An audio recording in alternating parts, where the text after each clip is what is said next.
মা মা, আজকে তোমার ওই স্পেশাল লঙ্কার আচারটা বানাবে? এই শীতকালে খুব লঙ্কার আচারটা খেতে ইচ্ছা করছে, প্লিজ বানাও। তো হ্যালো বন্ধুরা, তো চলো আজকে আমার মেয়ের কথা মতো বানিয়ে ফেলি লঙ্কার আচার, আর তোমাদেরকেও আমার লঙ্কার আচার বানানোর রেসিপিটা শিখিয়ে দেই।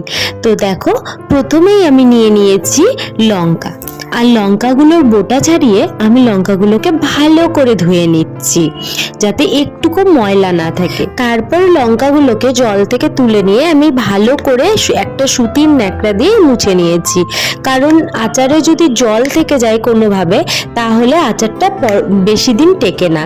তারপরে দেখো, আমি লঙ্কাগুলোকে মাঝ বরাবর করে কেটে নিয়েছি, চাকু বা ছুরির সাহায্যে তোমরা কেটে নিতে পারো।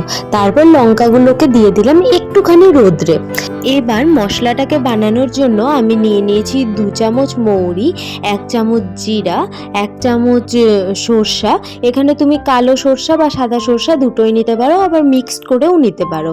আর নিয়েছি 1 চামচ মেথি।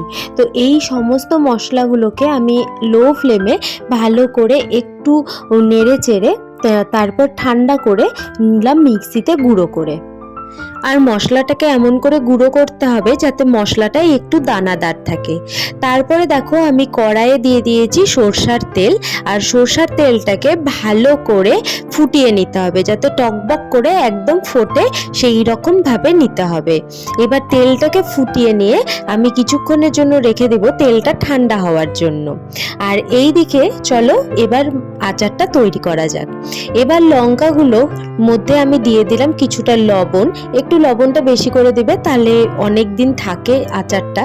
তারপর দিলাম হলুদ, আর কালারের জন্য দিলাম একটুখানি লাল লঙ্কার গুঁড়ো। তোমরা চাইলে একটু হিং ইউজ করতে পারো, আমার কাছে যেহেতু হিং ছিল না তাই আমি এখানে হিং দেইনি। তারপরে দিয়ে দিলাম তেল, যেই তেলটাকে আমি ফুটিয়ে ঠান্ডা করে রেখেছিলাম সেই তেলটাই আমি 2 থেকে 3 হাতা দিয়ে দিই। এরপর আমি এর মধ্যে দিয়ে দিলাম কিছুক্ষণ আগে যে মশলাটা তৈরি করে রেখেছিলাম সেই মশলাটা, আমি এখানে 2 চামচ সেই মশলাটা দিয়ে দিয়েছি। এরপর টোটাল মশলাগুলোকে আমি ভালো করে লঙ্কাগুলোর সাথে মিক্সড করে নিলাম, আর মিক্সড করে নেওয়ার পর আমি সমস্ত মিশ্রণটাকে কিছুক্ষণের জন্য রোদে রেখে দিয়েছিলাম। প্রায় 1 থেকে 2 ঘন্টার জন্য আমি এই মিশ্রণটাকে রোদে দিয়ে দিয়েছিলাম। এবার আমি নিয়ে নিয়েছি একটা কাচের বয়াম, এটাকে ভালো করে আমি ধুয়ে শুকিয়ে নিয়েছি, কারণ এর ভিতর যদি কোনো রকম কোনো জল থেকে থাকে তাহলে আচারটা নষ্ট হয়ে যাওয়ার সম্ভাবনা থাকে। তারপর লঙ্কাগুলোকে ভালো করে বয়ামের মধ্যে ঢুকিয়ে নিয়ে আমি এর মধ্যে দিয়ে দিলাম কিছুটা পরিমাণে তেল, যে তেলটাকে আমি ফুটিয়ে ঠান্ডা করে রেখেছিলাম সেই তেলটাই আমি এখানে ইউজ করেছি।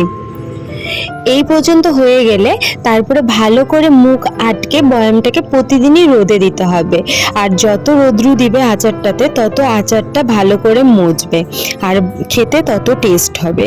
তো এই ছিল আমার লঙ্কার আচার। তো বন্ধুরা, মায়ের তৈরি আচারটা তোমাদের কেমন লেগেছে সেটা কমেন্ট করে অবশ্যই জানাবে, আর যদি ভালো লেগে থাকে তাহলে তোমরা একটা লাইক করে দিও আর পেজটাকে ফলো করে দিও। তো চলো টাটা, আবার অন্য ভিডিওতে দেখা হবে।